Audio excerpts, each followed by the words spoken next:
Every 10 years, Iowa voters can call for a state constitutional convention.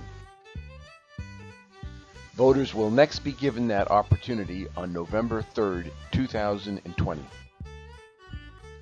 A con is the only way the people of Iowa can propose constitutional amendments without the legislature's support. The delegates to Iowa's 1857 con believed the people of Iowa needed a mechanism to reform Iowa's constitution not dependent on the legislature. As Delegate James Traer explained, "The people should have the right of amending or altering the Constitution, and as there may be a case in which they cannot obtain the desired legislative enactments, there should be left in the Constitution a provision giving them that right."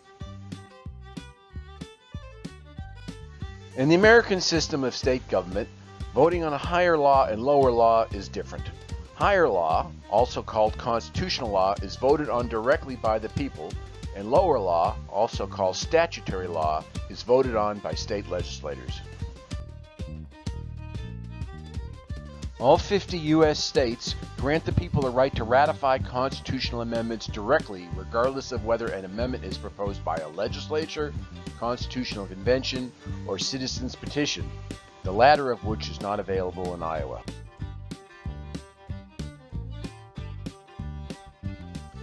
Most states, like Iowa, take the principle of popular sovereignty one step further by preventing the legislature from having monopoly power over the proposal of constitutional amendments.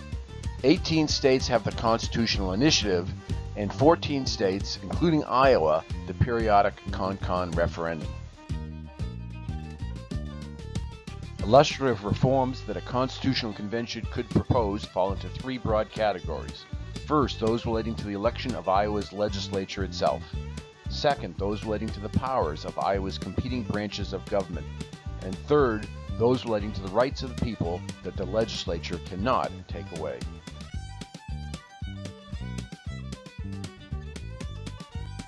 The most famous example of a state legislature's conflict of interest in proposing democratic reforms concerns term limits for its members. Only states with the initiative or periodic con have state legislative term limits. To safeguard the people's right to bypass the legislature, Iowa's framers gave the people 3 votes as part of the Constitutional Convention process. First, whether to call a convention independently of the legislature. Second, if approved, to elect convention delegates independently of the legislature. And third, to approve or reject convention-proposed constitutional amendments the same way they do for legislature-approved constitutional amendments.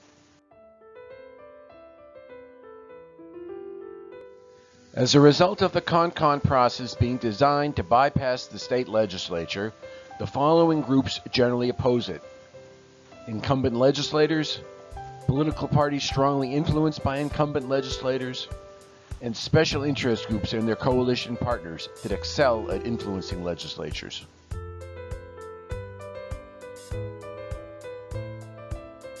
The cost-benefit equation for con is hotly disputed, with opponents arguing it is negative and proponents arguing it is positive. Convention opponents argue that a convention offers no benefits that the legislature cannot offer at less cost and less risk. On benefits, opponents argue that the legislature can already do everything a con can do and at less cost.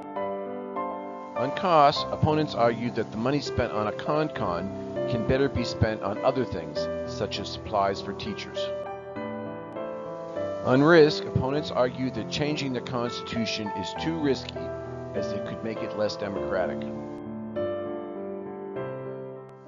Convention proponents disagree, arguing that a convention offers unique benefits at reasonable cost and risk.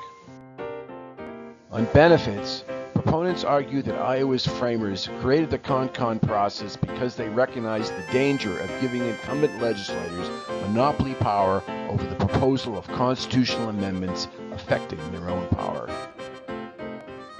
On costs, proponents argue that compared to an inefficient and ineffective state government, a convention is inexpensive.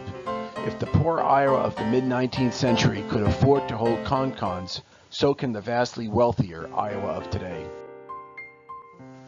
On risk, proponents argue that if the people cannot be trusted to vote proposed constitutional amendments up or down in their own self-interest, which is the way all state constitutional amendments must be ratified regardless of who proposes them, then modern constitutional democracy is a failed experiment.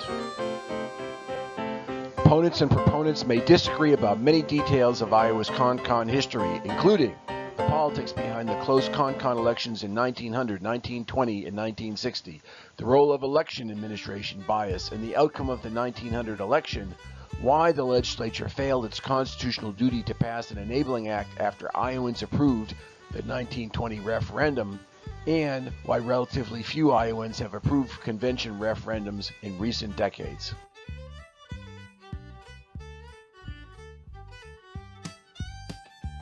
For more information, see the Iowa State Constitutional Convention Clearinghouse at iowaconcon2020.info.